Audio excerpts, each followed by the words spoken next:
तो 4.2 चैप्टर से type A का हमने सभी क्वेश्चनों का सॉल्व कर दिया है और 3 भी इस चैनल के माध्यम से आपको मिल गया होगा वीडियो।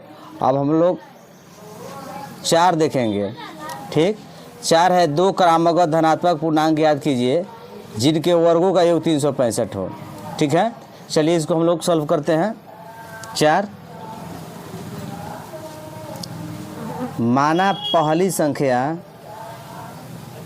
या माना पहली धनात्मक पूर्णांक लिख सकते हैं, धनात्मक संख्या x तथा दूसरी धनात्मक संख्या x + 1। ठीक, अब लिखेंगे प्रश्न से। पहली संख्या x और दूसरी क्या है x + 1। कह रहे कि दोनों को वर्ग बने का होता है स्क्वायर। योगफल यानी जोड़ना कितना है 365। ठीक है, आइए ये x स्क्वायर हो जाएगा, a + b का होल स्क्वायर क्या हो जाएगा a स्क्वायर यानी x स्क्वायर हो जाएगा 2ab। 2a कितना है x, b कितना है 1 प्लस में b स्क्वायर यानी 1 स्क्वायर। ठीक, बराबर में 365। अब x स्क्वायर कितना हो जाएगा 2x स्क्वायर। 2x 1 में गुना कितना हो जाएगा 2x और 1 के स्क्वायर कितना होगा 1। इसको अंदर हम लोग रख लेंगे 365, तो इधर बच का जाएगा 0। 2x स्क्वायर 2x 365 से हम लोग 1 घटाएंगे यानी 365 मतलब कर्ज में है, माइनस में है, 1 हम लोग उसमें डालेंगे। ठीक ना, तो कितना हो जाएगा 364। ठीक, बराबर 0। अब यहाँ पे 2 हम लोग कॉमन ले लेंगे, x स्क्वायर प्लस में x 18 दूना 36 2 दूना 4। अभी आप जानते हैं कि 2 जो 0 के नीचे जाता है तो क्या हो जाता है 0 ही हो जाता है, तो इसलिए फ्रेश होकर कितना होगा x स्क्वायर x माइनस 182 बराबर में 0। अब यहाँ पर 2 ऐसा संख्या चाहिए जिसको जोड़ने घटाने से 1 आ जाए और गुना करने से 182 आ जाए। तो इसके पहले वाला सवाल में आप देखे थे वही हो जाएगा। ठीक, क्योंकि 14x और 13x पे हम लोग जब सेट करेंगे तो दोनों मानों को संतुष्ट कर देगा। 14x में से 13x जाएगा कितना बचेगा 1x, और 14 में 13 से गुना कितना हो जाएगा 182 हो जाएगा। अब हम यहाँ पे कॉमन लेंगे, x कॉमन लेंगे, x बचेगा 14, यहाँ पे 13 कॉमन लेंगे तो x माइनस माइनस प्लस, और 182 में 13 से भाग दीजिए कितना हो जाएगा 14 में कट जाएगा। ठीक, दोनों बॉक्स में से 1 लिखेंगे x + 14 और इसको मिला के लिखेंगे x माइनस 13 बराबर में 0। और जब लगाएंगे x + 14 बराबर 0 तो x मान कितना हो जाएगा -14। ये क्या हो जाएगा असंभव, क्योंकि धनात्मक की बात हो रहा है, यहाँ पे क्या आ रहा है ऋणात्मक आ रहा है, तो इसलिए हम लोग इसको क्या लिखेंगे असंभव लिख लेंगे। ठीक, अब पुनः लिखेंगे जब x माइनस 13 बराबर 0 तो x मान कितना आएगा 13। ठीक है, तो ये वाला हो जाएगा 13 चूँकि धनात्मक आ रहा है। अतः पहली संख्या यहाँ पे देखिए, अतः पहली संख्या को x माने तो x का हो जाएगा 13 और दूसरी का माने थे x + 1, तो 13 प्लस में 1 कितना हो जाएगा 14।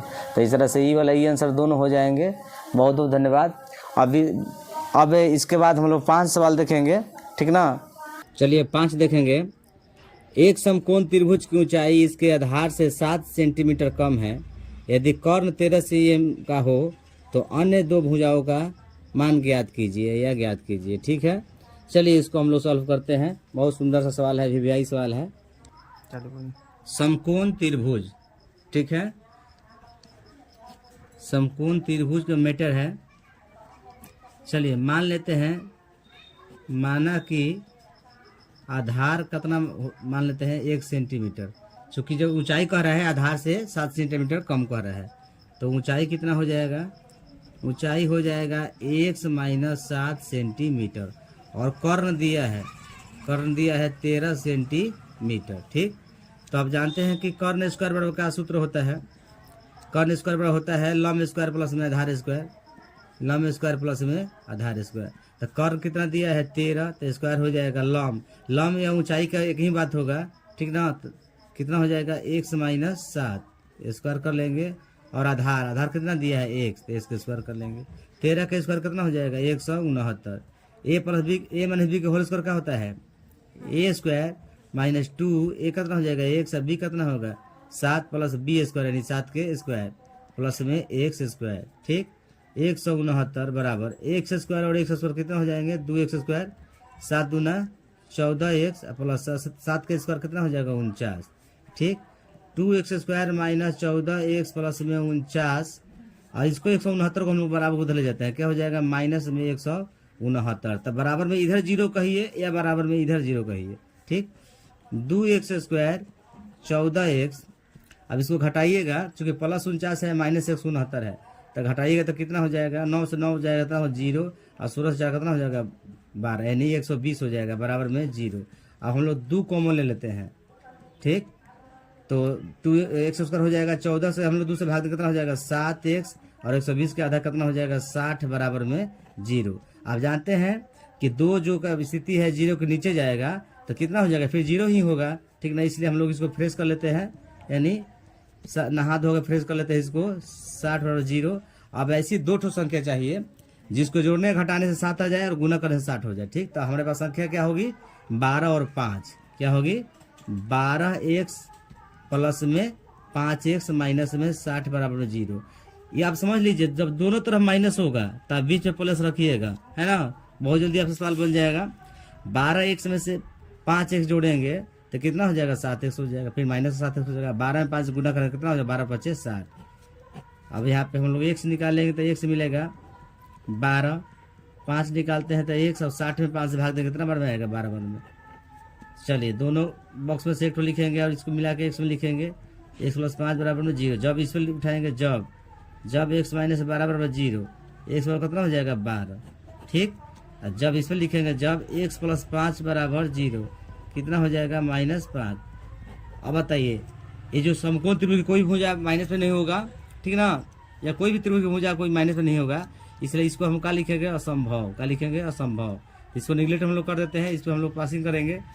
तो अतः क्या माने थे x माने आधार, तो अतः आधार क्या हो जाएगा, आधार यानी x कितना हो जाएगा 12 सेंटीमीटर। और ऊंचाई हम लोग का माने हैं x - 7, तो x का मान कितना है 12 में से 7 जाएगा तो कितना हो जाएगा 5 सेंटीमीटर। तो ये वाला दोनों आंसर हो गया। आप सब बढ़िया से समय देकर समझा, बहुत बहुत धन्यवाद। स्टार्ट। चलिए अब 6 देखते हैं। एक कुटीर उद्योग एक दिन में कुछ बर्तनों का निर्माण करता है। एक विशेष दिन यह देखा गया कि प्रत्येक नग की निर्माण लागत रुपयों में उस दिन के निर्माण किए बर्तनों की संख्या के 2 गुने से 3 अधिक थी। यदि उस दिन की कुल निर्माण लागत 90 रुपये थी तो निर्मित बर्तनों की संख्या और प्रत्येक नग की लागत ज्ञात कीजिए। बहुत सुंदर सा सवाल है। ठीक है, बोलिए। तो हम मान लेते हैं, माना कि बर्तनों की संख्या x, तो नग की लागत क्या हो जाएगी 2x + 3, चूंकि को प्रश्न में कह रहा है कि बर्तनों की संख्या से 2 गुने से 3 क्या अधिक है। ठीक, नग की लागत। और प्रश्न से बर्तन की संख्या क्या माने हम लोग x, और नग की लागत क्या माने हम लोग 2x प्लस में 3, तो इसको गुना करने से कितना हो रहा है, कौ रुपये लागत हो रहा है 90 रुपया। ठीक है, अब आइए हम लोग गुना करेंगे। x में 2x से कितना हो जाएगा 2x², और x में 3 से कितना हो जाएगा 3x। इसको अंदर ले लेते हैं तो -90, तो इधर बच का जाएगा 0। ठीक, अब फर्स्ट इंटू लास्ट गुना करेंगे। 2 में अगर हम 90 से गुना करेंगे तो कितना हो जाएगा 180। कितना हो जाएगा 180। 2x² प्लस में क्या क्या रखना पड़ेगा, 15 और 12 हम लोग रख लेते हैं। ठीक, 15x में से 12x हटाएंगे तो कितना बचेगा 3x हो जाएगा। 15 में 12 से गुना कीजिएगा तो 90 दूना कितना हो जाएगा 180 भी हो जाएगा। बहुत सुंदर सा सवाल है ये वाला। ठीक, अब हम लोग कॉमन निकालेंगे तो 2 निकालेंगे तो इसमें 2 को नहीं मिल पाएगा, यानी 2 का पारा इसमें से निकालेंगे तो 2 का पारा इसमें नहीं बन पाएगा, इसलिए केवल हम लोग x निकालेंगे। क्या बचेगा 2x। गुना करेंगे तो फिर उतना हो जाता है। देखिए 2x में x कितना 2x², यहाँ केवल x निकालेगा, बचेगा 15। अब यहाँ पे क्या निकालेंगे, यहाँ पे हम निकालेंगे 6, तो 6 दूना 12। ठीक, माइनस माइनस क्या हो जाएगा प्लस, और 90 में 6 से भाग दे कितना बार में आएगा 15 बार में, 15 छक्का 90। 2x प्लस में 15, और इसको मिला के लिखेंगे x - 6 बराबर में 0। अब जब लगाएंगे 2x प्लस में 15 बराबर 0, तो 2x बराबर क्या हो जाएगा -15 हो जाएगा। तो x बराबर हो जाएगा -15/2, जो कि यह असंभव होगा। यानी बर्तन जो होता है बट्टा के रूप में नहीं आएगा, इसलिए असंभव। हम लोग इसको निगलेक्ट कर देंगे, छोड़ देंगे। जब लगाएंगे इस पे, जब x - 6 बराबर 0, तो x मान कितना हो जाएगा 6, जो कि ये मान्य होगा। ठीक, अतः अतः बर्तनों की संख्या क्या होगा, अतः बर्तनों की संख्या, अतः बर्तनों की संख्या यानी क्या माने यहाँ पे एक्स माने है, तो कितना आ गया 6। और नग की लागत क्या हो जाएगा, नग की लागत, नग की लागत के लिए हम लोग क्या कोड लिखे हैं 2x प्लस में 3 यानी 2 का 2, अभी अभी x का मान कितना है 6, तो 6 दूना 12, 12 3 कितना हो जाएगा 15 रुपया। यानी बर्तनों की संख्या कितना होगा 6 होगा और नग की लागत कितना होगा 15 रुपया। इस तरह से 4.2 जो चैप्टर है गणित 10 का हमने बढ़िया से फिनिश कर लिया। आप सभी ने भी समय निकाल कर समझा। कोई दिक्कत हो तो कमेंट जरूर करें और लाइक, सब्सक्राइब और शेयर जरूर करें। बहुत बहुत धन्यवाद।